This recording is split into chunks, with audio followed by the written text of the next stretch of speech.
ನಿಮ್ಮ ನಡೆ ನುಡಿ ಆಯಾ ಆಕೃತಿ ಒಂದನ್ನೊಂದು ಇಚ್ಛಿಸುವಾಗ ನೀವು ಪ್ರಬಲರು ಎನ್ನುವುದು ಸ್ಪಷ್ಟ. ನೀವು ಪಾದನನ್ನು ಒಟ್ಟಿಕೊಂಡು ಬಂದಿರಿ, ನಿಮ್ಮಿಂದಲೂ ಅವ ತಪ್ಪಿಸಿಕೊಂಡರೆ ಪ್ರಬುದ್ಧನೇ ಇರಬೇಕು ಯಾವುದರಲ್ಲಿ, ತಪ್ಪಿಸುವುದರಲ್ಲಿ.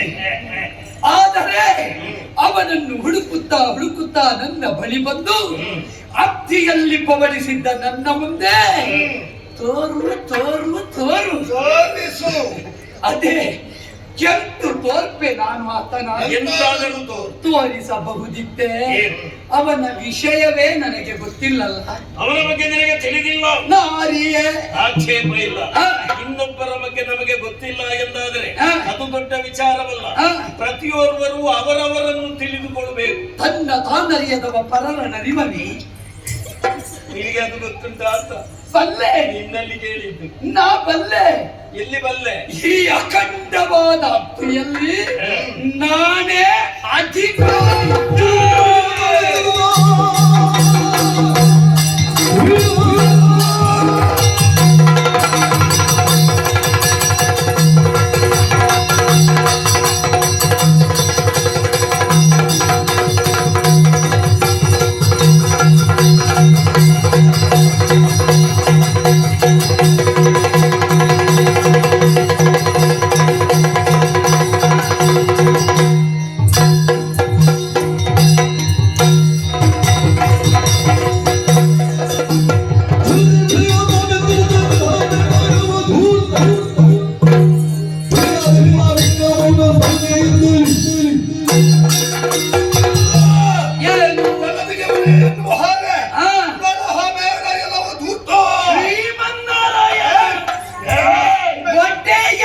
ನೀನು ಜಲದಿಗೆ ಒಡೆಯ ಹೌದು ಎಂದಾದರೆ ಕೇಳಿದ ಪ್ರಶ್ನೆಗಳಿಗೆ ಉತ್ತರವನ್ನು ನೀಡತಕ್ಕದ್ದು. ಬರಲಿ ಪ್ರಶ್ನೆ. ಅವನಿಗೆ 5 ತಲೆ, ನಿನಗೆ 1 ತಲೆ.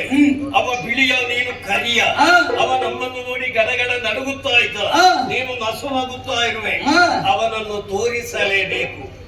ತೋರದಿದ್ದರೆ ಹಲ್ಲಿಗೆ ಹಲ್ಲು ತಾಗದ ರೀತಿಯಲ್ಲಿ ನಿನ್ನನ್ನು ಅಡ್ಡಕ್ಕೆ ನೀರು ಕುಡಿದೆವು. 5 ತಲೆಯವ ಬಿಳಿಯ ಅವ ಬಂದಿದ್ದ, ನಿಮ್ಮ ಹಾಗೆ ಬರ್ಲಿಲ್ಲ, ದೀನನಾಗಿ ಬಂದ. ರಕ್ಷಾಮಾಂ ಎಂದ, ಇತ್ತೆ ರಕ್ಷೆ.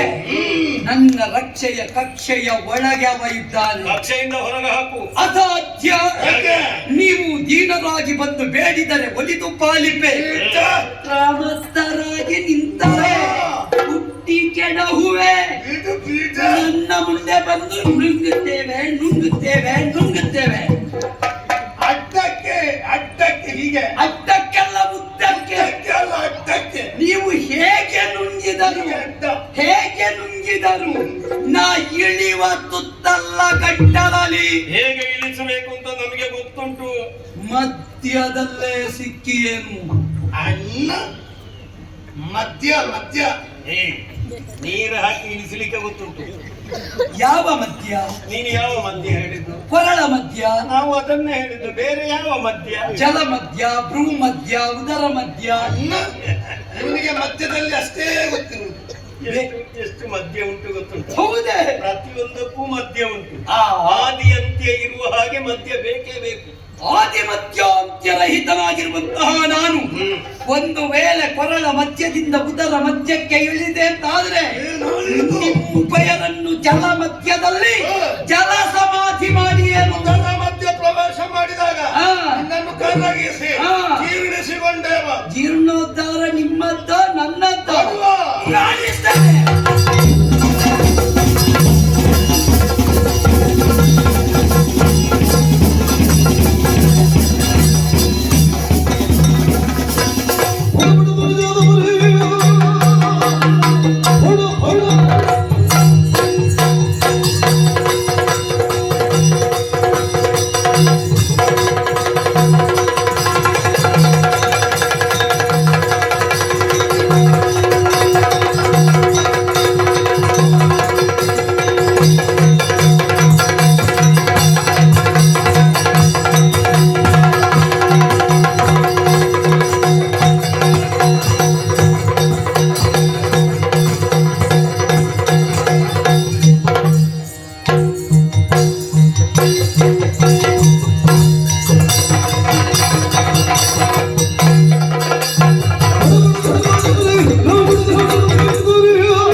ನಿನಗೆ ಅರ್ಥ ಆಯ್ತಾ? ಇಲ್ಲ.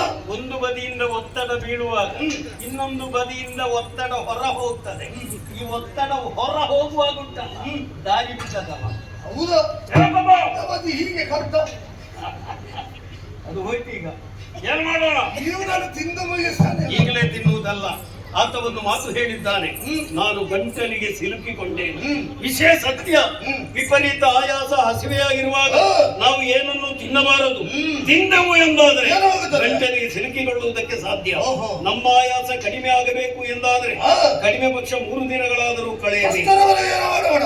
ವಿಶ್ರಾಂತಿಗಾಗಿ ಜಲದಲ್ಲಿ 3 ದಿನ ಅಂಗಾತ ಬಿದ್ದುಕೊಳ್ಳೋಣ.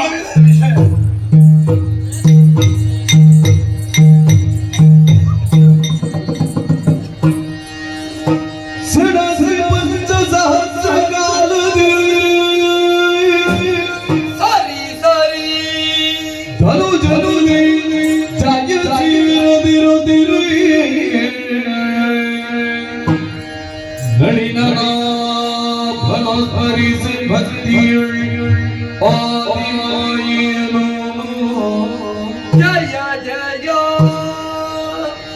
ಮನದೊಳರಿದನು ಹುರದುಳ ಸರಳ ಹೊನಗುಳಿಸಲಿ ಕಪಟದೊಳಗಿರುವುದಿಲ್ಲ ಮಧುಪೀಠ ಪರಪಗಳೊಕ್ಕಲಿಂದ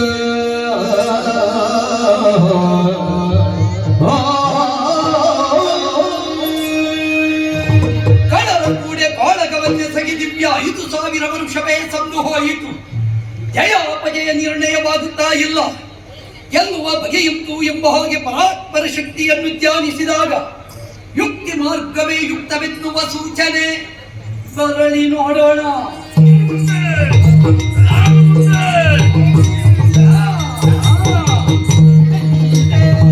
ಮೆಚ್ಚಿದೆ ನಿಮ್ಮ ಪೌರುಷಕ್ಕೆ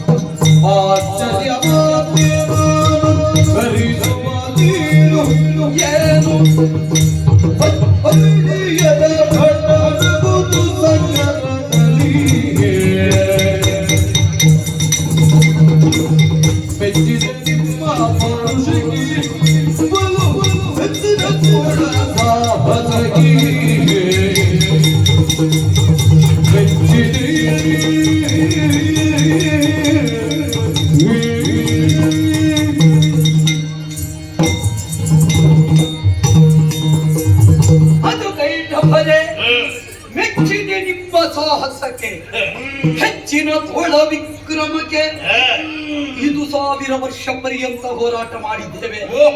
ಇಷ್ಟರವರೆಗೆ ನಡೆದ ಘನ ಸಂಗ್ರಾಮದಲ್ಲಿ ಸೋತವರು ನೀವೇ. ಇನ್ನೊಮ್ಮೆ ಯುದ್ಧ ಮಾಡು, ಇನ್ನೊಮ್ಮೆ ಯುದ್ಧ ಮಾಡು. ತಲೆ ಉಂಟು, 2 ತಲೆ ಉಂಟು. ಈ 2 ತಲೆಯೇ ಬೇಕು. ಅದು ಕೊಡುವುದಕ್ಕೆ ಇರುವ ತಲೆ ಅಲ್ಲ, ಅವಿಸ್ಮರಣೀಯ ತಲೆ ಆಗಬೇಕದು. ಅಂತಹ ಮತ್ಸಾಧನೆ ಮಾಡಿದವರು ನೀವು. ನಾರಾಯಣನ ಗೆಲ್ಲುವುದದು ಸುಲಭವೇ? ಗೆದ್ದರೆ ಗೆಲುವೆ, ಸೋತರೆ ಸೋಲೆ. ನೀನು ತಲೆಗೆ ಬಡಿದಿದ್ಯಾ ಅಂತ. ತಲೆ ಸರಿಯಿಲ್ಲ ಅವನಿಗೆ, ತಲೆಗೆ ಪೆಟ್ಟು ಬಿದ್ದಿದೆ. ಒಮ್ಮೆ ಶ್ರೀಮನ್ನಾರಾಯಣ ಹೇಳ್ತಾರೆ, ಒಮ್ಮೆ ನಾರಾಯಣ ಹೇಳ್ತಾರೆ. ಕಾರಣ ಉಂಟು, ಇದೆಲ್ಲ ಹೇಳ್ತಾ ಇದ್ದಾರೆ. ಆಗಲಿಲ್ಲ. ಕಾರಣ ಉಂಟು. ಕೆಲವ ಏನು ಹೇಳ್ತಾರೆ ಅಂತ ನನಗೆ ಅರ್ಥವೇ ಆಗುದಿಲ್ಲ. ನಾ ಯೋಚಿಸಿದ್ದು ನಿಮ್ಮನ್ನು ಗೆದ್ದರೆ ಗೆಲುವೆ, ಗೆಲುವು ಆಗುವುದಕ್ಕಿಲ್ಲ. ನಿಮ್ಮಲ್ಲಿ ಸೋತರೆ ಸೋಲೆಂಬ ಅಪಪ್ರಚಾರವೇ. ನಿಮ್ಮಲ್ಲಿ ಸೋಲದೆ ಮತ್ತೆ ಯಾರಲ್ಲಿ ಸೋಲಬೇಕು? ನಿಮಗೆ ನಾನು ಸೋತೆ ಯಾವುದ್ರಲ್ಲಿ? ಪವನದಲ್ಲಿ. ಹಾಗೆ ಈಗ ಸೋತ ನಂತರ ಗೆದ್ದ ನಿಮ್ಮನ್ನು ಹೀಗೆ ಬಿಡುವುದಕ್ಕಾಗುತ್ತದೆಯೇ? ಮತ್ತೆ ಹೇಗೆ? ನಿಮಗೆ ಏನನ್ನಾದರೂ ಕೊಡಬೇಕು ಅಂತ ನಿರ್ಣಯ ಮಾಡಿದ್ದೇನೆ. ಹಾಗಾದ ಕಾರಣ ಏನು ಬೇಕು, ಎಲ್ಲಿ ಬೇಕು, ಹೇಗೆ ಬೇಕು ಕೇಳಿಕೊಳ್ಳಿ. ತನ್ನೆಯೀವೆ ನೀನು ಹಲ್ಲು ಕಚ್ಚಿದ್ರೆ ಉತ್ತಲ್ಲ, ನಿನಗೆ ನಾನು ಸಾಕ್ತಾನೆ. ನಾ ಕೊಟ್ಟದ್ದು ಬೇಡವೇ? ಇನ್ನು ಒಂದು ಶಬ್ದ ಮಾತನಾಡಿದ್ರೆ ಜಾಗ್ರತೆ. ಬಾಯ್ತಾಗಿ ಎಂತದ್ದು ಬಾಯಲ್ಲಿ ಹೋಗ್ತದೆ ಅಂತ ಗೊತ್ತಾಗುದಿಲ್ಲ. ಇನ್ನು ಒಂದು ಶಬ್ದ ಮಾತನಾಡಿದ್ರೆ ಜಾಗ್ರತೆ. ಎಲ್ಲಿಯಾದರೂ ಪ್ರಪಂಚದಲ್ಲಿ ಸೋತವರು ಗೆದ್ದವರಿಗೆ ಕೊಡುವ ಕ್ರಮ ಉಂಟಾ? ಮತ್ತೊಂದು ಹೊಸ ಕ್ರಮ ಆಗುವುದಿಲ್ಲ, ಅದು ನಡೆಯುವುದಿಲ್ಲ. ಪ್ರಪಂಚದ ಕ್ರಮ ಹೇಗೆ? ಹೇಗೆ? ಉಳ್ಳವರು ಇಲ್ಲದವರಿಗೆ ಕೊಡಬೇಕು, ಅಲ್ಲ ಇಲ್ಲದವರು ಉಳ್ಳವರಿಗೆ ಕೊಡುವುದಕ್ಕಾಗ್ತದ? ಇಲ್ಲ. ಕೊಡುವುದಕ್ಕೆ ಅವನಲ್ಲಿ ಏನು ಉಂಟು ಅಲ್ವೇ? ಇಲ್ಲಿ ಉಳ್ಳವರು ಯಾರು? ಯುದ್ಧದಲ್ಲಿ ಗೆದ್ದಂತಹ ಸಾಮರ್ಥ್ಯ ಉಳ್ಳಂತಹ ನಾವು. ಬಲ ನೀನು ಇಲ್ಲದವ, ನಿನಗೆ ನಾವು ಕೊಡಬೇಕು. ಏನು ಕೊಡ್ತೇವೆ? ನೀವು ಹೇಳಬೇಕು, ನಾವು ಕೊಡ್ಬೇಕು. ಬಲ್ಲವರು, ಬಲ್ಲವರು ತಿಳಿದವರು. ಕೊಡುವ ಮನ ನಿಮಗುಂಟು, ಕೇಳುವ ಮನ ನನಗುಂಟು. ಹೇಳು. ಆದ್ರೆ ವಿಶ್ವಾಸ ಬರಬೇಕಲ್ಲ. ಬರ್ಬೇಕಿದ್ರೆ ನೀವು ಕೈ ತಟ್ಟಿ ಮಾತು ಕೊಡಬೇಕು. ಏನು ಅಂತ ಕೇಳಿದ್ದನ್ನು ಕೊಡ್ತೇವೆ ಎಂಬ ವಿಶ್ವಾಸ ಬರಬೇಕಿದ್ರೆ ಇದು ಮಾತು. ಕೇಳಿದ್ದನ್ನು ಸಿಕ್ಕಿದ್ದೀರಿ. ಕೈಯೊಳಗೆ ನಾನಿರುವ ಒಳಗೆ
ಕೈಗೆ ಸೊಕ್ಕಿನಿಂದಲೇ ನೀವು ವಾಗ್ದಾನವಿತ್ತಿದ್ದೀರಿ. ಪ್ರಮತ್ತರಾಗಿ ನೀವು ನನ್ನ ಜಾಣ್ಮೆಯ ಬಲೆಗೆ ಬಿದ್ದವರಿದ್ದೀರಿ. ಕೊಡುತ್ತೇವೆ ಅಂತ ಮಾತು ಕೊಟ್ಟರೆ ಸಾಲದು, ಕೊಡುವುದಕ್ಕೆ ನಿಮ್ಮಿಂದ ಸಾಧ್ಯವೇ? ಸಾಧ್ಯವೇ? ಕೊಡುವುದು ನೀವು ಸತ್ಯ ಅಂತಾದ್ರೆ ತಟ್ಟನೆ ನೀಡಿರಿ ನಿಮ್ಮ ಪ್ರಾಣ.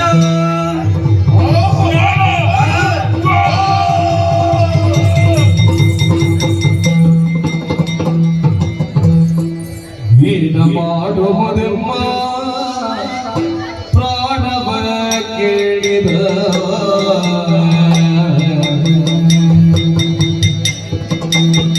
ಏನು ಮಾಡುವುದಮ್ಮ ಪ್ರಾಣವ ಕೇಳಿದ ಜೋಡತನದಲ್ಲಿ ವಂಚಿಸುತ್ತ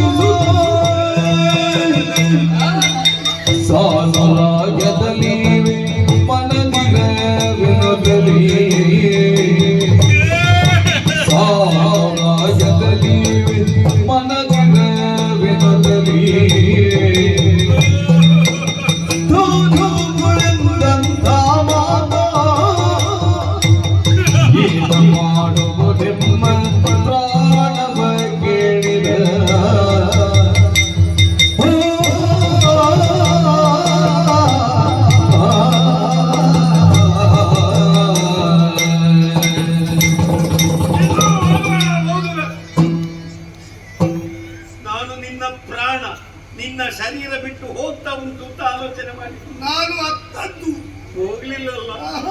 ಹೋದ ಹಾಗೆ ಆಯ್ತು. ಒಮ್ಮೆಗೆ ತಮ್ಮ ಅಣ್ಣ ಜಾಣತನದಲ್ಲಿ ವಂಚಿಸಿದ. ಮೊದಲಾಗಿ ನಮ್ಮಿಂದ ಭಾಷೆಯನ್ನು ಪಡೆದುಕೊಂಡ, ಆಮೇಲೆ ನಮ್ಮ ಪ್ರಾಣವನ್ನು ಕೇಳಿದ. ಹೌದಣ್ಣ. ನಾನು ಅಳುವುದು ಯಾಕೆ ಬಲ್ಲಯ್ಯ? ನನ್ನ ಪ್ರಾಣ ಹೋಗ್ತದೆ ಎನ್ನುವ ಚಿಂತೆ ನನಗಿಲ್ಲ. ಆದ್ರೆ ನನ್ನೊಂದಿಗೆ ನನ್ನ ಪ್ರೀತಿಯ ತಮ್ಮ ನೀನು ಸಾಯ್ಬೇಕಾಗಿ ಬರ್ತದಲ್ಲ ಅಂತ ನನಗೆ ಬೇಸರ. ನೀ ಕಣ್ಣ ನೀರು ಹಾಕಬೇಡ, ಚಿಂತಿಸಬೇಡ. ಯಾಕೆ? ನನ್ನ ಪ್ರಾಣ ಹೋದ್ರೆ ಅಷ್ಟೇ ಹೋಯ್ತು. ನೀನು ಬದುಕಿ ಉಳಿಯಬೇಕಣ್ಣ. ನಾನು ಬದುಕಿ ಉಳಿಯುವುದಿಲ್ಲ. ನಾನು ಸತ್ರೆ ಚಿಂತೆ ಇಲ್ಲ. ನೀನಿನ್ನೂ ಸಣ್ಣವ, ನೀನು ಹೆಚ್ಚು ಸಮಯ ನೀನು ಹಾಗೆಲ್ಲ ಮಾತಾಡ್ಬಾರ್ದು. ನೀನು ಹಾಗೆಲ್ಲ ಮಾತಾಡ್ಬಾರ್ದು, ನನಗೆ ಬೇಸರ ಆಗುತ್ತದೆ. ನಾನು ಸತ್ರೆ ಅಷ್ಟೇ ಹೋಯ್ತು, ನೀನು ಬದುಕಬೇಕು. ನಾನು ಸಾಯ್ತೇನೆ. ನಾನೇ ಸಾಯುವುದುಂಟ. ನೀನು ಬದುಕಿ ಉಳಿ. ನಾನು ಸಾಯುವುದು ಒಮ್ಮೆ ಅರ್ಥ ಆಗುದಿಲ್ಲ ನಿನಗೆ. ನಾನೇ ಸಾಯುವುದು, ನೀನು ಬದುಕಬೇಕು. ಆಯ್ತಾಗಿದ್ರೆ ನೀನು ಸತ್ತು ಬಿಡು, ನಾನು ಬದುಕುತ್ತೇನೆ. ಅಣ್ಣ, ನನ್ನ ಮೇಲೆ ಪ್ರೀತಿ ಉಳ್ಳವನಾಗಿ ನೀನು ಇಂತಹ ಮಾತುಗಳನ್ನು ಆಡುವರೆ. ನಿನ್ನ ಮೇಲೆ ಪ್ರೀತಿ ಇದ್ದ ಕಾರಣವೇ ನಿನ್ನ ಮಾತನ್ನು ನಡೆಸುವುದಕ್ಕೆ ನಾನು ಪ್ರಯತ್ನ ಮಾಡುವುದಾಗಿ ಮಾತನ್ನಾಡುವರೆ. ನಿನಗೆ ಮನಸ್ಸು ಅಂತಲ್ಲ. ಒಮ್ಮೆ ಸಾಯ, ಒಮ್ಮೆ ನನ್ನನ್ನು ಸಾಯ ಅಂತ ಹೇಳಿದ ಮೇಲೆ ನೀ ಚೊರೆ ಮಾಡಬೇಡ. ನನ್ನ ನಿರ್ಧಾರವನ್ನು ಬದಲಿಸಿದೆ. ಇನ್ನು ತ್ವರೆ ಇಲ್ಲವೇ ಇಲ್ಲ. ಇನ್ನು ನೀನೇ ಸಾಯಿ, ನಾನು ಬದುಕು. ಯಾರು? ನಾನು ಬದುಕು, ನೀನು ಸಾಯಿ. ನೀನು ಸತ್ತಲ್ಲಿಂದ ಸಾಯಿ. ನೀವು ಇಬ್ಬರು ಸಾಯಬೇಡಿ. ಪ್ರಪಂಚಕ್ಕೆ ಏನು ನೀವು ಅಂತ ತಿಳಿಯುವುದಕ್ಕೆ ನೀವು ಉಳಿಯಬೇಕು. ಅದಕ್ಕೆ ಬೇಕಾಗಿ ಕೊಟ್ಟ ಮಾತು ಇಲ್ಲ ಅಂತ ಹೇಳಿ ನಾನು ನಿಮ್ಮನ್ನು ಉಳಿಸ್ತೇನೆ. ತಮ್ಮ, ಇವನನ್ನು ಯಾರು ಕರೆದದೀಗ? ಅಲ್ಲ, ನಮ್ಮಷ್ಟಕ್ಕೆ ನಾವು ಮಾತನಾಡ್ತಾ ಇದ್ದೇವೆ. ಅವ ಮಧ್ಯ ಪ್ರವೇಶಿಸಿ ಮಾತನಾಡಿದಲ್ಲ. ಈಗ ನಿನ್ನಲ್ಲಿ ಒಂದು ಪ್ರಶ್ನೆ ಕೇಳ್ತೇನೆ. ನಾವು ಮಾಡಿದ್ದು ತಪ್ಪು ಗೊತ್ತುಂಟ? ನಾವಿಬ್ಬರು ಪರಸ್ಪರ ಜಗಳ ಮಾಡಿದ್ರೆ ಮೂರನೆಯವರಿಗೆ ಪ್ರವೇಶ ಮಾಡುವುದಕ್ಕೆ ಅವಕಾಶ ಆಗ್ತದೆ. ಮತ್ತೆ ಇದಕ್ಕೆಲ್ಲ ಉಂಟಲ್ಲ, ಪ್ರವೇಶ ಸಭೆ ಗೊತ್ತಿಲ್ಲ, ಪ್ರವೇಶ ಮಾಡುವುದಕ್ಕೆ ವೇದಿಕೆಯೂ ಬೇಡ. ಇದಕ್ಕೆ ಇವನ ಒಂದು ವಿಶೇಷ ಗುಣ ಉಂಟು. ಏನು? ಇವನಿಗೆ ಮಾತನಾಡಬೇಕಿದ್ರೆ ಪದ್ಯ ಬೇಡ. ಇವನಿಗೆ ಕುಡಿಬೇಕಿದ್ರೆ ತಾಳದ ಪದ್ಯ ಬೇಡ. ಇವನಿಗೆ ಬಾವಿನಿ ಇದ್ರು ಆದಿತ್ತು, ಇವ ಕುಡಿತಾರೆ. ಏತಮ್ಮ, ಈಗ ನನಗೆ ಕಾಣ್ತದೆ. ಎಂತದ್ದು ಕಾಣ್ತದೆ? ನನಗೆ ಸಾಯ್ಲಿಕ್ಕೆ ಮನಸ್ಸಿಲ್ಲ. ನನಗೂ ಹಾಗೆ ಕಾಣ್ತದೆ. ಯಾಕೆ? ನನಗೂ ಸಾಯ್ಲಿಕ್ಕೆ ಮನಸ್ಸಿಲ್ಲ. ಈಗ ಇಂಥದ್ದನ್ನೆಲ್ಲ ತೆಗೆಯದಿದ್ರೆ ನಾವು ಸತ್ತು ಪ್ರಯೋಜನ ಉಂಟ? ಅದ್ಯಾಕೆ ನಾವು ನಾನು ತೆಗಿಬೇಕು? ಈ ಸರಿ ಇಲ್ಲ, ಈ ಆಳು ಸರಿ ಇಲ್ಲ ಅಂತ. ಸರಿ ಇಲ್ವಾ? ಈ ಜನ ಸರಿ ಇಲ್ಲ ಇಲ್ವಾ? ನೀನು ಆಲೋಚನೆ ಮಾಡು. ಒಂದು ಸಣ್ಣದು ಕೇಳ್ತಾನೆ. ಇವ ಕೇಳಿದ್ದೆ ಏನನ್ನು? ನಮ್ಮ ಮೂಲವನ್ನೇ ಕೇಳಿದ. ನಮ್ಮ ಮೂಲಕ್ಕೆ ಕೈ ಹಾಕಿದ. ಇವನ ಮೂಲವನ್ನು ನಾವು ಏನು ಮಾಡಬೇಕು? ಕತ್ತರಿಸಲೇಬೇಕು. ಅದಕ್ಕೇನಾದ್ರೂ ದಾರಿ ಇದ್ರೆ ಹೇಳು. ಅಣ್ಣ, ಇಷ್ಟು ಮಾತಾಡಿದ್ಯಲ್ಲ, ನಿನಗೆ ದಾರಿ ಹೊಳೆಯುವುದಿಲ್ಲ. 1000 ದಾರಿ ಉಂಟು. ಹೇಳು. ಬಾ, ಬೇಗ ಬಾ, ಬೇಗ ಬೇಗ ಬಾ, ಹೇಳು, ಬೇಗ ಬಾ. ಹೇಳು. ನೀನಿಷ್ಟು ತಡ ಮಾಡಿ ಬಂದ್ರೆ ನನಗೆ ಮರ್ತೋಯ್ತಾ? ನಾನು ಇಷ್ಟು ಬೇಗ ಬಂದೆ. ನನಗದು ಬೇಗ ಅಲ್ಲ, ತಡ ಆಯ್ತು. ಈಗ ನನಗೆ ಮರ್ತೋಯ್ತು ಮಾರಾಯ. ಈಗ ಅವಶ್ಯಕ ಇಲ್ಲ, ನೀನೇ ಸರಿ. ನೀಗೇನಾದ್ರೂ ಹೊಡಿತಾರ? ನನಗೆ ಹೊಳೆಯಿತು. ಶಹಬಾಸು, ನಿನಗೆ ತಲೆ ಉಂಟು. ತಲೆಯೂ ಉಂಟು, ತಲೆಯಲ್ಲಿ ಪೂರ್ತಿ ಕೂದಲು ಉಂಟು. ಪೂರ್ತಿ ನನಗೆ ನೋಡು. ಕೊಡಿ ಕೊಡಿ ಕೊಡಿ. ಆದ್ರೆ ಪ್ರಾಣವನ್ನು ಪಡೆಯುವ ಬಗೆ ಹೇಗೆ ಬಲ್ಲಯ? ಹೇಗೆ? ಚಲತೆಯ ಒಂದು ಬಿಂದು ನೀರು ದೇಹವನ್ನು ಸೋಂಕದ ರೀತಿಯಲ್ಲಿ ಪ್ರಾಣ ಪಡ. ನೀರಿಲ್ಲವಲ್ಲಿ ನಮ್ಮ ಪ್ರಾಣವನ್ನು ಪಡೆ. ಮಧುಕೈಠ ಬರೆ ನಿಮ್ಮಂದೊಂದು ಕಂದ ಮಾಡಿ ಮತ್ತೆ ವಾರ್ಧಕ್ಯಕ್ಕೆ ತಂದು ಅದರಿಂದಲೇ ಭಾಮಿನಿಯನ್ನು ವಿರಚಿಸಬೇಕು ಎನ್ನುವ ವಂಚವುಳ್ಳವನಾಗಿ ನಾ ಮಾಡಿದ ಸಂಕಲ್ಪದ ಹಿಂದಿರುವ ಸತ್ಯದ ಸಾಕ್ಷಾತ್ಕಾರ ಆಗಬೇಕಿದ್ರೆ ನಿಮಗೆ ನಾನ್ಯಾರು ಎನ್ನುವುದನ್ನು ದಿವ್ಯಜ್ಞಾನದಿಂದಲೇ ತಿಳಿಸಬೇಕು. ಅದಕ್ಕೆ ಬೇಕಾಗಿ ಇದು ಇತ್ತಿದ್ದೇನೆ ದಿವ್ಯಜ್ಞಾನ.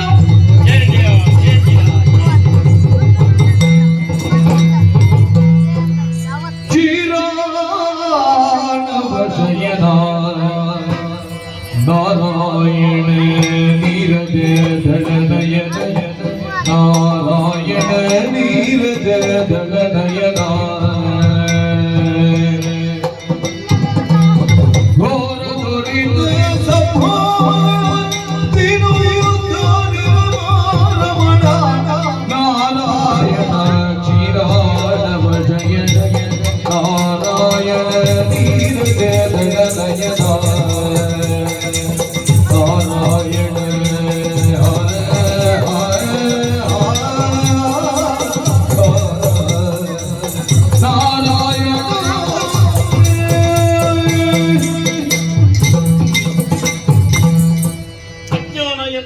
ಅಂಧಕಾರದಲ್ಲಿ ನಾವು ವ್ಯವಹರಿಸುತ್ತಾ ಇದ್ದೇವೆ. ಆ, ನಿನ್ನ ವಿಶ್ವ ವಿರಾಟ ಸ್ವರೂಪವನ್ನು ಕಂಡ ಕ್ಷಣ ಆ, ಸುಜ್ಞಾನ ಪ್ರಾಪ್ತವಾಗಿದೆ, ಸತ್ಯ ದರ್ಶನವಾಗಿದೆ.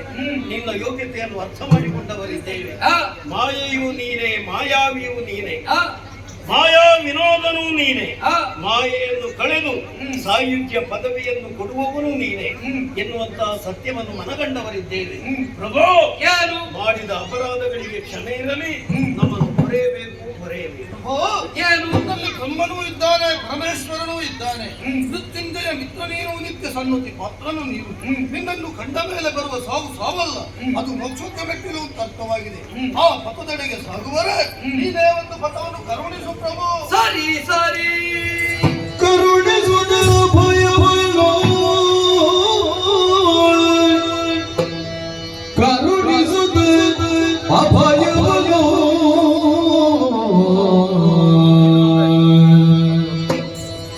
ಜಂಘ್ರಿಯೊಳಿರಿಸಿ ದೈತ್ಯರ ಶಿರಗಳನ್ನು ಸಂಹರಿಸುತ್ತಲೇ ಮೇಘದ ಜಲಧಿಯಲ್ಲಿ ಸೇರಿಸುತ್ತ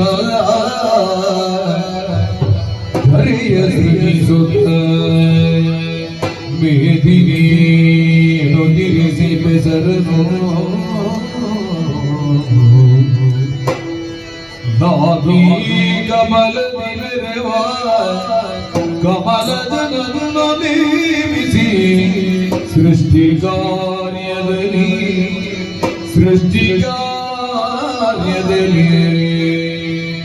ಕರುಣಿಸುತ್ತ ಅಭಯವನು ಅಭಯವನು ಕರುಣಿಸುತ್ತ ಅಭಯವನು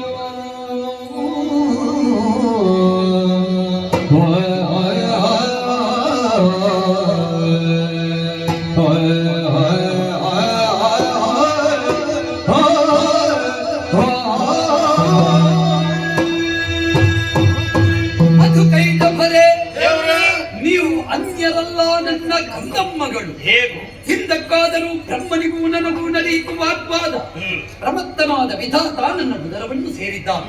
ಹರ ಮೊದಲೇ ಐಕ್ಯನಾದ ಪರಿಣಾಮದಲ್ಲಿ ಸತ್ವರಜ ತಮವೆಂಬ ತ್ರೈಗುಣಗಳ ಸಂಗಮ. ಅದರ ದ್ಯೋತಕವೋ ಎಂಬಂತೆ ಕಿವಿಯಿಂದ ಹೊರಬಂತು ಕಿಲ್ಬಿಷ. ಅದನ್ನೇ ತೆಗೆದು ಸಮುದ್ರ ಮಧ್ಯಕ್ಕೆ ಹಾಕಿದಾಗ ನೀರುವರ ಮುಗಮ. ನಿಮ್ಮ ಅಪೇಕ್ಷೆಯಂತೆ ಮುಂದಕ್ಕೆ ನನ್ನ ಜಂಘಾ ಪ್ರದೇಶವನ್ನೇ ಜಲಮಧ್ಯದಲ್ಲಿ ವಿಸ್ತಾರಗೊಳಿಸ್ತೇನೆ. ಅದರ ಮೇಲೆ ನಿಮ್ಮ ಶಿರಸ್ಸನ್ನಿಟ್ಟು ಕಡಿದು ಮೋಕ್ಷವನ್ನು ಕರುಣಿಸುತ್ತೇನೆ. ಮಧುವಿಗೆ ಮುಕ್ತಿಯನ್ನಿತ್ತು ಮಧುಸೂದನನೆಂತನು, ಕೈಟಭನಿಗೆ ಮೋಕ್ಷವನ್ನಿತ್ತು ಕೈಟಭಾರಿ ಎಂತನು. ನಿಮ್ಮ ನಾಮವನ್ನು ನನ್ನ ನಾಮದ ಜೊತೆಯಲ್ಲಿ ಲೀನಗೊಳಿಸುತ್ತೇನೆ. ಮಾತ್ರವಲ್ಲ, ನಿಮ್ಮ ಶರೀರದ ಮೇಧಸ್ಸನ್ನು ತೆಗೆದು ಅಬ್ಧಿ ಮಧ್ಯಕ್ಕೆ ಸೇರಿಸುವ ದ್ವಾರ ಸುಕ್ಷೇತ್ರವೊಂದರ ನಿರ್ಮಾಣ ಮಾಡುತ್ತೇನೆ. ಅದಕ್ಕೆ ಮೇದಿನಿ ಎಂಬ ಹಾಗೆ ಹೆಸರನ್ನಿಟ್ಟು ನನ್ನ ನಾಭೀ ಕಮಲದಿಂದ ಹೊರಬಂದಂತಹ ವಿಧಾತನಿಗೆ ಮತ್ತೊಮ್ಮೆ ಸೃಷ್ಟಿ ಕಾರ್ಯಕ್ಕೆ ಅನುವು ಮಾಡಿಕೊಡುತ್ತೇನೆ.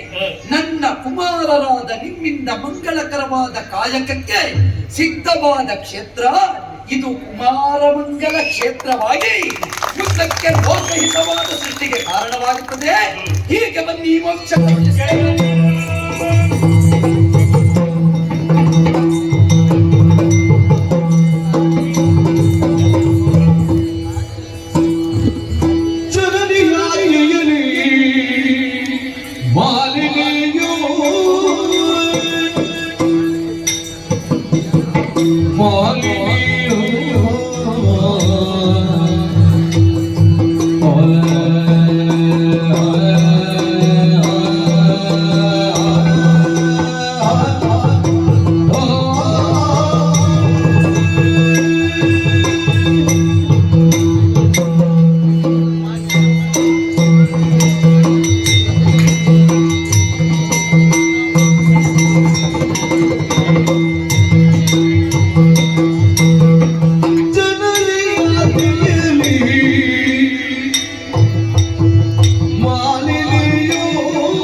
ಮಾಲಿನಿಯೋ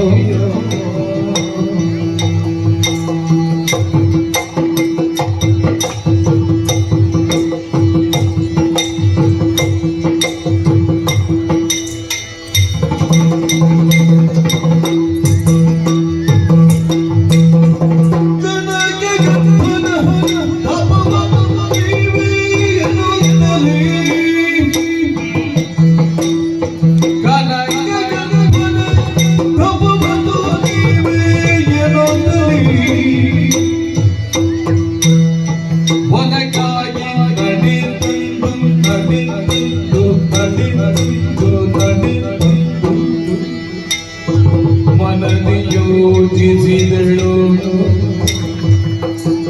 ಕಾಮಿನಿಯೋ ಮನದಿಯೋ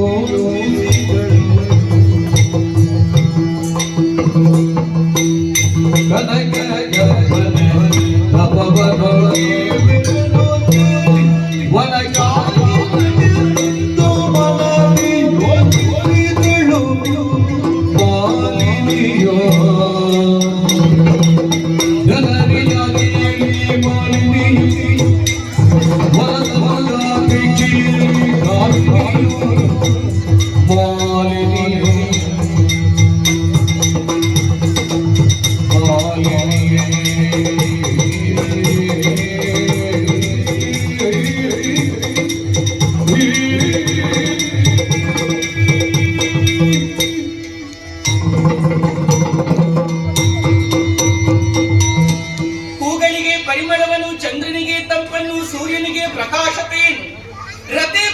ಮೂರ್ಲೋಕ ಆನಂದಿಸಲು ಸೊಬಗನು ಸಕಲವನ್ನು ಕರುಣಿಸುವವನು ಯಾರು ಎನ್ನುವ ಹಾಗೆ ಕೇಳಿದೆ. ಕೈಲಾಸಪತಿಯಾದಂತಹ ಪ್ರಭು ಪರಮೇಶ್ವರ ಸ್ವಾಮಿ ಅವರ ಕೃಪಾ ವಿಶೇಷತೆಯಿಂದ ಮೆರೆದಾಡ್ತಾ ಇದೆ ನಮ್ಮ ಈ ಶೋಣಿತಾಪುರ.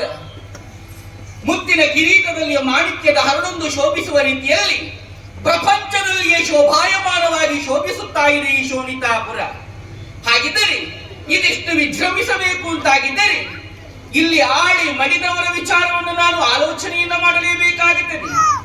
ರುಧಿರಧಾರಿಯನ್ನೇ ಬೆವರಿನೋಪಾದಿಯಲ್ಲಿ ಸುರಿಸುವುದರ ತನ್ಮೂಲಕವಾಗಿ ಪುರದ ನಿರ್ಮಾಣ ಮಾಡಲಾಗಿದೆಯಂತೆ. ಹಾಗಿದ್ದರೆ ಇಲ್ಲಿ ನಾನು ಮಾಡಬೇಕಾದ ಸಾಧನೆ ಯಾವುದು ಎನ್ನುವ ಹಾಗೆ ತರ್ಕಿಸಿಕೊಂಡಂತಹ ಕಾಲದಲ್ಲಿ ಮನದಾಳದಲ್ಲಿ ಹುಟ್ಟಿಕೊಂಡಂತಹ ಒಂದು ವಿಚಾರ, ತಂದೆ ತಾಯಿಗಳ ಮಾತನ್ನು ನೆರವೇರಿಸಬೇಕಾದದ್ದು ಮಕ್ಕಳಾದವರಿಗೆ ಅದು ಆದ್ಯ ಕರ್ತವ್ಯ. ಆ ಕಾರಣದಿಂದಲಾಗಿ ಹೆತ್ತಪ್ಪೆಯ ಒಡಲಾಳದಲ್ಲಿ ಅಡಕವಾಗಿರುವಂತಹ ವಿಚಾರ ಯಾವುದು ಎನ್ನುವ ಹಾಗೆ ತಿಳಿದುಕೊಂಡೆ.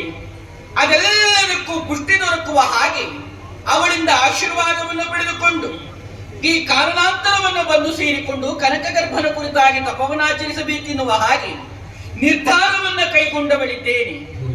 ಆದರೆ ಈ ಜಾಗವನ್ನು ಬಂದು ಸೇರಿಕೊಂಡಂತಹ ಕಾಲದಲ್ಲಿ ಚಿತ್ತ ಎನ್ನುವುದು ಚಾಂಚಲ್ಯತೆಯನ್ನು ಕಂಡುಕೊಳ್ತಾ ಉಂಟು. ಮನದಲ್ಲಿ ಬೀಗಿರುವಂತಹ ಕಾರ್ಮೋಡಗಳೇ ಆವರಿಸಿಕೊಳ್ಳುವುದಕ್ಕೆ ಮುಂದಾಗುತ್ತಾ ಉಂಟು. ಹಾಗಿದ್ದರೆ ಇಲ್ಲಿ ಇಂತಹ ಬದಲಾವಣೆಗಳಾಗುತ್ತಾ ಉಂಟು ಅಂತಾಗಿದ್ದರೆ ಅದಕ್ಕೊಂದು ಕಾರಣ ಎನ್ನುವುದು ಬೇಕಲ್ಲವೇ? ಅರ್ಥವಾಯಿತು ನನಗೆ. ಈ ಸೌಂದರ್ಯವೇ ಮೂಲ ಕಾರಣ. ಹೇಗಿದ್ದೇನೆ ಗೊತ್ತೇ?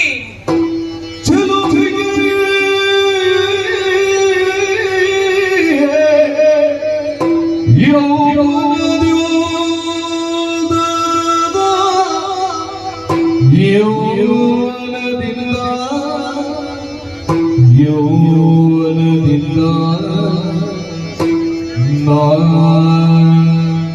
ಸಲಿಸೋ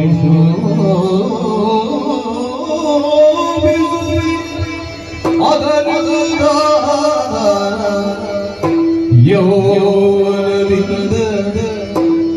ಯೌವನದಿಂದ ಚೆಲುವೆ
ಇಳೆಯ ಕಾಪಾಡ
ನಾನು ಹೀಗೆ ತಪಸ್ಸನ್ನು ಆಚರಿಸುವುದು ಕಷ್ಟ.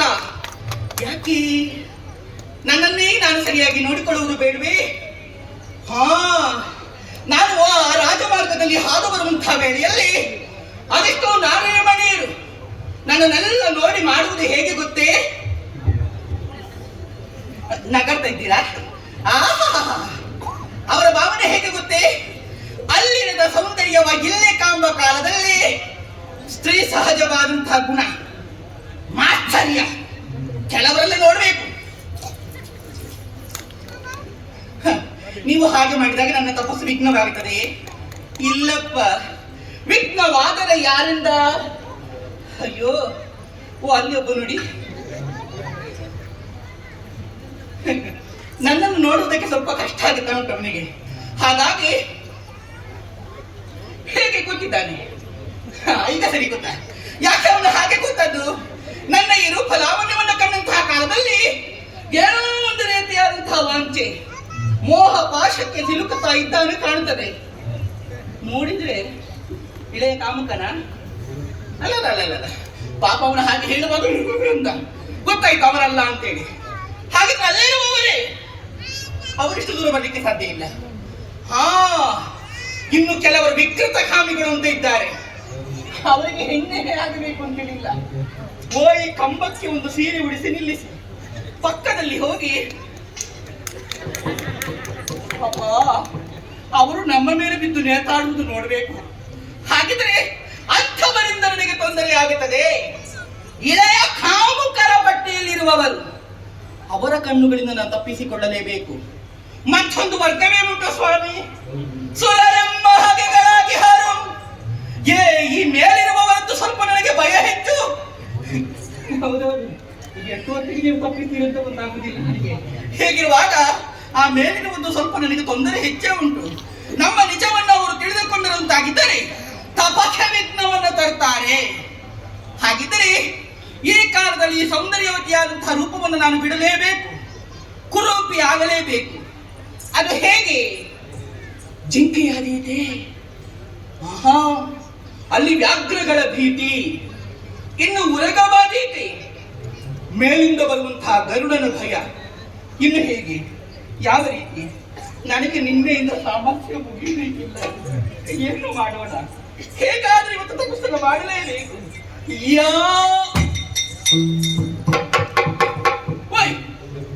ಅದೇನದು ಗುಂಪು?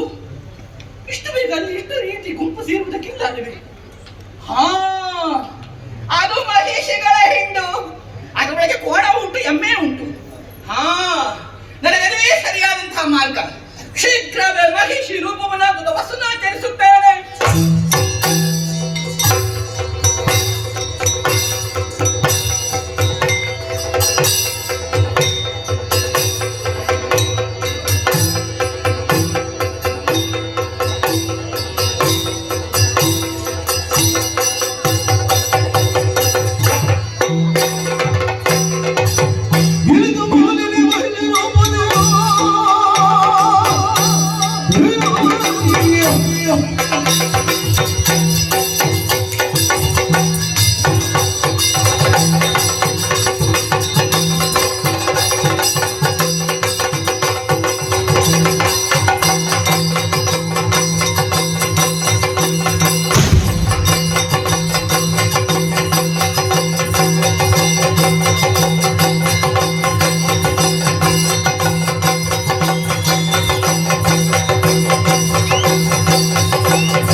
ಲೋಕ ಕಲ್ಯಾಣದ ಉದ್ದೇಶಕ್ಕಾಗಿ ಈ ಘೋರವಾದಂತಹ ಕಾನೂನನ್ನು ಪ್ರವೇಶಿಸಿ ತಪಸ್ಸನ್ನಾಚರಿಸುತ್ತಿರುವಂತಹ ಸುಭಾಷಕನ ತಪಸ್ಸು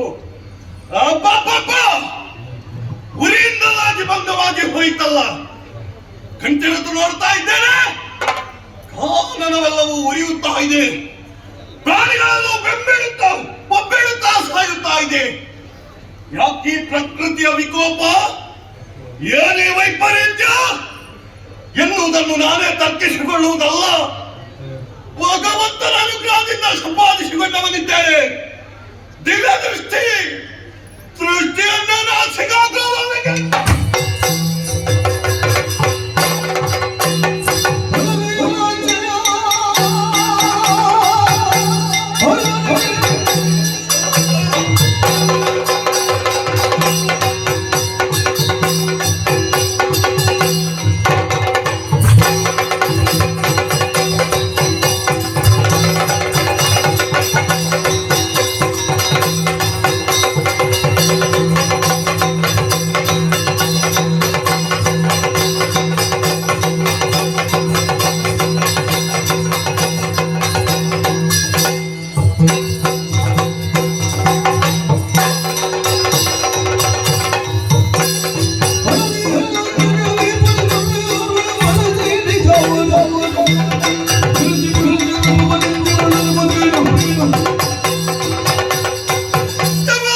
ಪರೀಕ್ಷಿಸಿದಂತಾದ್ರೆ ಏನನ್ನು ಕಾಣ್ತಾ ಇದ್ದೇನೆ?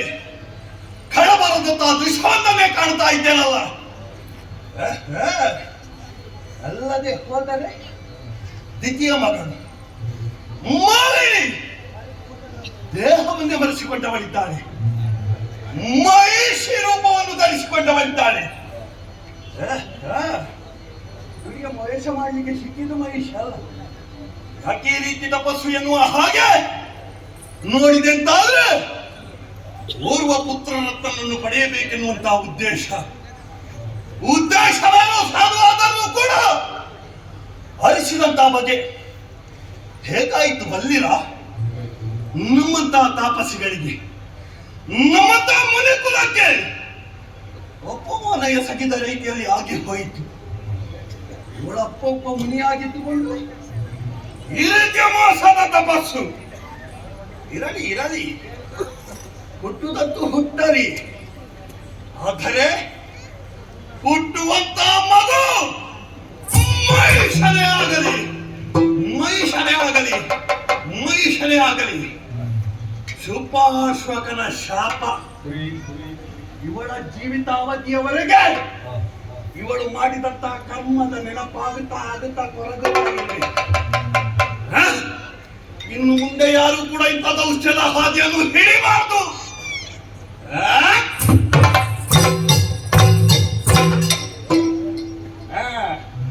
ತಲೆನಾಡಿಸ್ತಾ ಇದ್ದಾರೆ. ಶಾಪ ತಟ್ಟಿತು. ಇವಳ ಮನದ ಎಣಿಕೆ ಏನು ಎನ್ನುವ ಹಾಗೆ ತಿಳಿಯಿತು. ಈ ತಾಪಸಿ ಶಾಪ ಪಟ್ಟರೇನಂತೆ ಅನುಗ್ರಹಿಸುವುದಕ್ಕಂತಲೇ ಬರುವವನಿದ್ದಾನೆ ಬ್ರಹ್ಮ. ಬಂದ ಬ್ರಹ್ಮನಲ್ಲಿ ಇವನ ಶಾಪಕ್ಕೆ ಪರಿಮಾರ್ಜನೆಯನ್ನು ಕೇಳಿಕೊಂಡೆ ಎನ್ನುವಂತಹ ಅಚಲವಾದಂತಹ ವಿಶ್ವಾಸ ಕೈಗೂಡದು. ಬರುವಂತಹ ಬ್ರಹ್ಮ ಬೀಳು ಮೇಲಿರುವಂತಹ ಹರಿಹರನಿಂದಲೂ ಕೂಡ ನಾನು ಕೊಟ್ಟಂತಹ ಶಾಪಕ್ಕೆ ಪರಿಮಾರ್ಜನೆ ಇಲ್ಲದೆ ಹೋಗಲಿ. ಹಬ್ಬ ಉರಿ ತಡೆಯುವುದಕ್ಕಾಗುವುದಿಲ್ಲ. ಈಗ ಸೂಕ್ತವಾದಂತಹ ತಪೋಭೂಮಿಯಾಗಬೇಕು. ಅರಸತ್ತ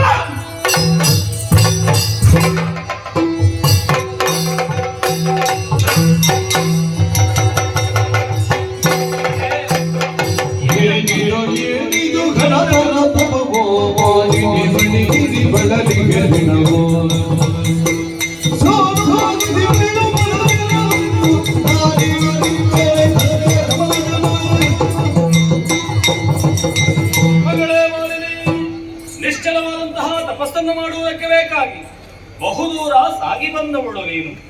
ನಿನ್ನ ಮನೋವಾಂಛೆಯನ್ನು ಈಡೇರಿಸುವುದಕ್ಕೆ ಬೇಕಾಗಿ ಒಲಿದು ನಿಂತವನಿದ್ದೇನೆ. ಏನು ಬೇಕು, ಎಷ್ಟು ಬೇಕು, ಮುಗೆದು ಕೊಡುತ್ತೇನೆ. ಕೇಳಿ ಕರುಣ ಸಾಗರ ದೇವ ಪರಮೇಶ್ವರಿ ಕೇಳಯ್ಯ ಪರಸನಿದಲ್ಲಿ ಪದಪದವಾ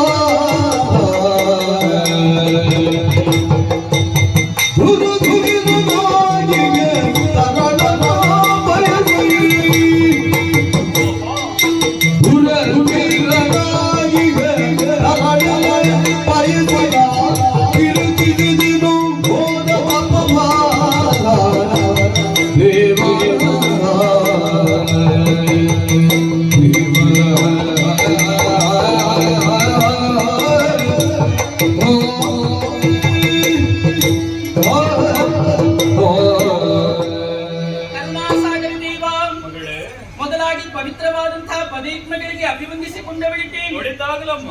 ಈ ಪ್ರಶಾಂತವಾದಂತಹ ವಾತಾವರಣವನ್ನು ಸೇರಿಕೊಂಡಂತಹ ನಾನು ನಿಡುಗಾಲದಿಂದ ನಿಮ್ಮ ತಪಶ್ಚರ್ಯೆಯಲ್ಲಿ ತೊಡಗಿದವಳು. ಈ ನಿಮ್ಮ ಮುಗುಳ್ನಗೆಯನ್ನು ಕಂಡಂತಹ ಕಾಲದಲ್ಲಿ ಪುಳಕಿತಾನಂದ ಗಾತ್ರನಾಗುತ್ತಾ ಇದ್ದೇನೆ. ಒಡಲಾಳದೊಳಗೆ ಹುದುಗಿರುವಂತಹ ಒಂದು ಆಸೆಯನ್ನು ಬಿತ್ತರಿಸುತ್ತಾ ಇದ್ದೇನೆ. ತುರದೇನನಾದಂತಹ ಮಗನನ್ನ ಪಡೆಯಬೇಕೆನ್ನುವಂತಹ ಅಭಿಲಾಷೆಯಿಂದ ತದ್ರೀತಿಯಾದಂತಹ ತಪವನ್ನು ಆಚರಿಸುತ್ತಾ ಇದ್ದೇನೆ. ಅಭಿಷ್ಟಗಳೆಲ್ಲವೂ ಕೂಡ ನೆರವೇರುವ ಹಾಗೆ ತಮ್ಮ ಅಮೃತ ಹಸ್ತದಿಂದ ಅಭಯವನ್ನ ಪಡಿತಂದೆ. ಭಕ್ತಾಭೀಷ್ಟ ಫಲಪ್ರದಾಯಕನಲ್ಲವೇನ ಶರಣ ಸಂಜೀವನಾಗಿರುವಂತಹ ನಾನು ನಿನಗೆ ತಂದೆಯ ಸ್ಥಾನದಲ್ಲಿ ನಿಲ್ಲುವ. ನೀವು ತಂದೆ ನಿನಗೆ ಒದಗಿ ಬಂದಿರುವ ಕಷ್ಟದ ಕಲ್ಲನ್ನು ಸಿಡಿಸಿ ಆ ಮೂಲಕವಾಗಿ ಸುಖವನ್ನು ಅನುಗ್ರಹಿಸುವುದಕ್ಕೆ ಅದಕ್ಕೊಂದು ನಿಮ್ಮದೇ ಅನುಗ್ರಹ ಬೇಕು. ಆಗ್ಲೇ ಮಗಳೇ, ಚಿಂತಿಸುವಂತಹ ಅವಶ್ಯಕತೆ ಇಲ್ಲ. ನಿನ್ನ ಮನದ ಇಚ್ಛೆಯಂತೆ 3 ಲೋಕವನ್ನು ಗೆದ್ದು ಆಳುವಂತಹ ಮಗನೇ ನಿನ್ನ ಉದರದಲ್ಲಿ ಹುಟ್ಟಿ ಬರ್ತಾನಮ್ಮ. ಪುಷ್ಟಮಾನಸರಾಗಿ ಆದರೆ ಸಂಕಷ್ಟವೊಂದು ಬೆನ್ನ ಹಿಂದೆ ಇದೆಯಲ್ಲ. ಬೆನ್ನ ಹಿಂದೆ ಮಗಳೇ, ಹುಟ್ಟುವಂತಹ ಮಗ ಮಾತ್ರ ಆಕೃತಿಯಲ್ಲಿ ಮಹಿಷನಾಗಿದ್ದ. ಮಹಿಷನೇ ತಂದೆ, ಇವತ್ತು ನಾನೇನು ಅಪರಾಧವನ್ನ ಮಾಡಿದ್ದೇನೆ ಎನ್ನುವ ಕಾರಣಕ್ಕಾಗಿ ನನಗೆ ಶಿಕ್ಷೆಯನ್ನ ಶಾಪವನ್ನ ಕೊಟ್ಟಿದ್ದೆ. ಇವತ್ತೆಲ್ಲ ನೀ ಹೊರಡುವಾಗಲೇ ಅಪರಾಧ ಮಾಡಿಯೇ ಹೊರಟದ್ದು. ಅದೇನು ತಂದೆ? 3 ಲೋಕವನ್ನು ಗೆದ್ದು ಆಳುವ ಮಗ ಬೇಕು ಎನ್ನುವುದರ ಉದ್ದೇಶ ಏನು? ಸ್ವರ್ಗ ತನಗೆ ಬೇಕು, ಹೌದು. ಪಾತಾಳ ಬೇಕು, ಭೂಲೋಕವನ್ನು ಗೆದ್ದು ಆಳುವಂತಹ ಮಗ ಬೇಕು.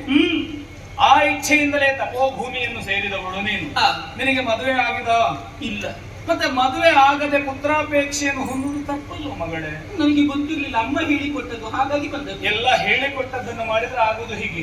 ಹೇಳಿಕೊಟ್ಟ ಮಾತು, ಕಟ್ಟಿಕೊಟ್ಟ ಬುದ್ಧಿ ಅದು ಕೊನೆಯವರೆಗೆ ಬರುವುದಿಲ್ಲ ಮಗಳೇ. ಈಗ ಅರ್ಥ ಆಯ್ತು ನನಗೆ. ಮಹಿಷ್ಯ ರೂಪವನ್ನು ಧರಿಸಿದೆಯಾ? ನಿನಗೆ ಸುಖವಾಗಬಹುದಿತ್ತಲ್ಲ, ಮಿಕ್ಕವಾಗಬಹುದಿತ್ತು. ಬೇಡ. ಮತ್ತೆ ಇಳೆಯ ಕಾಮುಕರ ಬೇಕು, ನನಗೆ ವಿಕಾರವಾದ ರೂಪವೇ ಬೇಕು ಅಂತ ಆಕೃತಿಯನ್ನು ತಡೆದವಳು. ಇಳೆಯಲ್ಲಿ ಕಾಣಿಸಿಕೊಂಡ ನೀನು ಇತರರ ಬಗ್ಗೆ ಆಕ್ಷೇಪ ಮಾಡುತ್ತಿ. ನಿನ್ನ ಅಭಿವ್ಯಕ್ತಿ ಏನು ಎನ್ನುವುದು ನನಗೂ ಸ್ಪಷ್ಟವಾಗಿ ಅರ್ಥವಾಯಿತು ಮಗಳೇ. ಪರಿಣಾಮವಾಗಿ ಮಹಿಷಿ ರೂಪವನ್ನು ಧರಿಸಿದೆ. ನಿನ್ನ ಮನೋವಿಕಾರವೇ ನಿನ್ನ ಬದುಕಿಗೆ ಮುಳುವಾಯಿತು ಏನು? ಮಹಿಷಿಯ ರೂಪವನ್ನು ಧರಿಸಿ ತಪಸ್ಸನ್ನಾಚರಿಸಿದ ಕಾರಣ ನಿನ್ನ ಉದರದಲ್ಲಿ ಹುಟ್ಟುವ ಮಗ ಮಹಿಷನೇ ಆಗುತ್ತಾನಮ್ಮ. ತಂದೆ, ಒಳ್ಳೆ ಮಗ ಹುಟ್ಟುತ್ತಾನೆ ಎನ್ನುವ ಹಾಗೆ ಭಾವಿಸಿಕೊಂಡವರು ನಿನ್ನ ತಪದ ಜ್ವಾಲೆಯಿಂದ ಕುಪಿತನಾದ ಸುಪಾರ್ಶಕ ಮುನಿ ನಿನ್ನನ್ನು ಶಪಿಸಿದ್ದಾನೆ ಅಂತ. ಯಾವ ರೀತಿ? ನಿನ್ನ ಉದರದಲ್ಲಿ ಕೋಣನೇ ಹುಟ್ಟಲಿ. ಅಯ್ಯೋ, ಮಗ ಹುಟ್ಟುತ್ತಾನೆ ಎನ್ನುವ ಭಾವನೆ ಇದ್ರೆ ಕಲ್ಲು ಹುಟ್ಟಿದ ಹಾಗಾಯ್ತಲ್ಲ ಇದೆ. ನಾನಿಂಗೇನು ಅವರನ್ನು ಹೇಗೆ ಸಾಕಿಸಿಕೊಂಡು ಸಾಕುವುದು ತಂದೆ ನಾನು? ಮಗಳೇ, ನೀನು ಬಯಸಿರುವುದು ಪರಾಕ್ರಮವನ್ನೇ ವಿನಃ ರೂಪವನ್ನಲ್ಲವಲ್ಲ. ಮಹಾಬಲ ಅಷ್ಟೇ, ಮತ್ತೇನಾಗಬೇಕು ನಮಗೆ? ಕೋಣನಾದ್ರೆ ಏನಂತೆ? ಜಾಣನಾಗುತ್ತಾನೆ, 3 ಲೋಕವನ್ನು ಗೆದ್ದು ಆಳುತ್ತಾನೆ, ಯಶೋವಂತನಾಗುತ್ತಾನಮ್ಮ.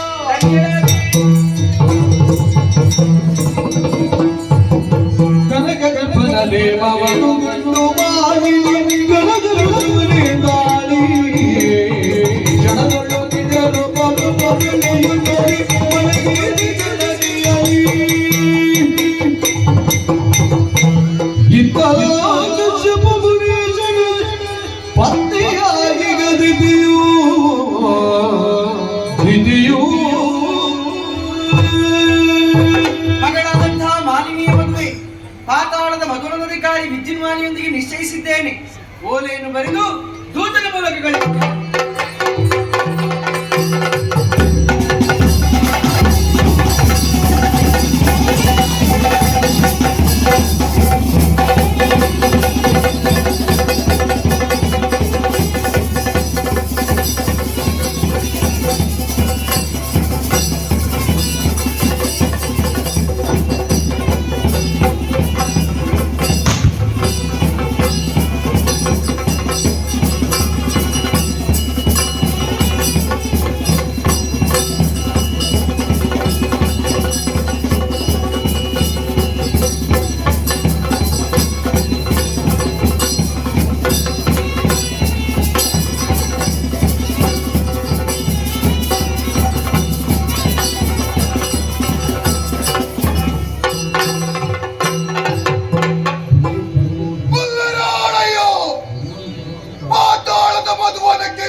ಹಾಗಾದರೆ ನಾನೇ ಸರಿ, ಅನೇಕ ವಿಧಾನಿಸಬೇಕು.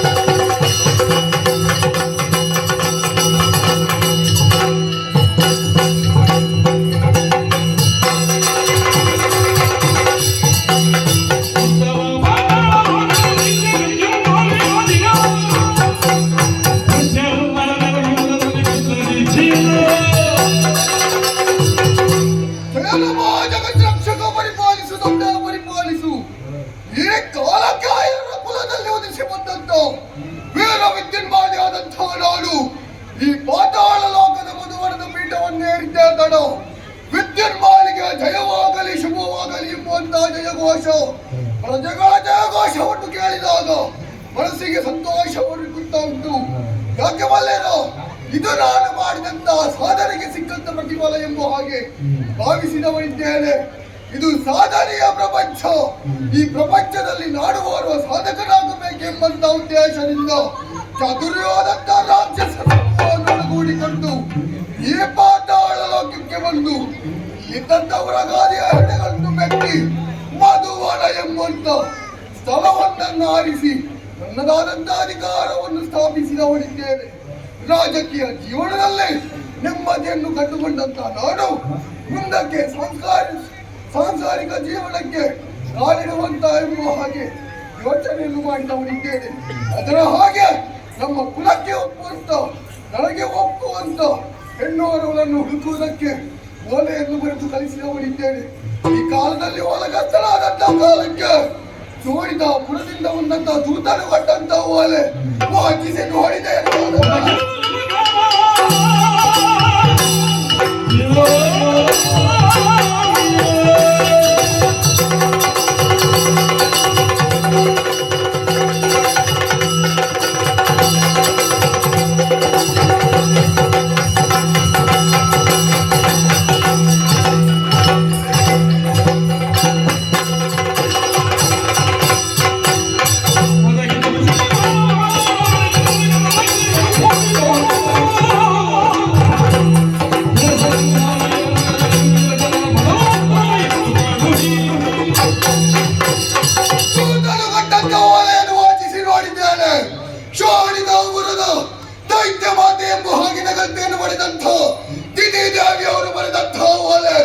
ಅವರ ಮಗಳಾದಂತಹ ಮಾಲಿನಿಗೆ ಮದುವೆಯನ್ನು ಮಾಡುವುದಕ್ಕೆ ತೀರ್ಮಾನಿಸಿದವರಿದ್ದಾರಂತೆ.